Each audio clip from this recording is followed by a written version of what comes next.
ಯಾರಿಂದ ಈ ಗೋ ಹತ್ಯೆ ಆಗುತ್ತಂತ ವಿಚಾರ ಮಾಡಿದಾಗ ತಪ್ಪಿರುವುದು ಇಡೀ ನಮ್ಮ ಸಮಾಜ.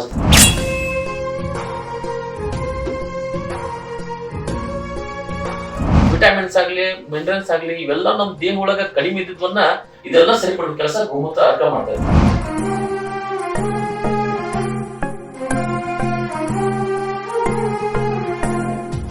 ನಾವು ಬದುಕಬೇಕು, ನೆಕ್ಸ್ಟ್ ಜನರೇಷನ್ ಉಳಿಬೇಕು ಅಂತಂದ್ರೆ ಈ ಉತ್ಪಾದನೆ ತಗೋಬೇಕು. ಗೋ ಆಧಾರಿತ ಕೃಷಿ ಒಳಗ ನಾಶ ಇಲ್ಲ ಸರ್, ನಾಶ ಇಲ್ಲ, ತಡೆಗಟ್ಟುವಂತ ಕೆಲಸ ಮಾಡ್ತೀವಿ.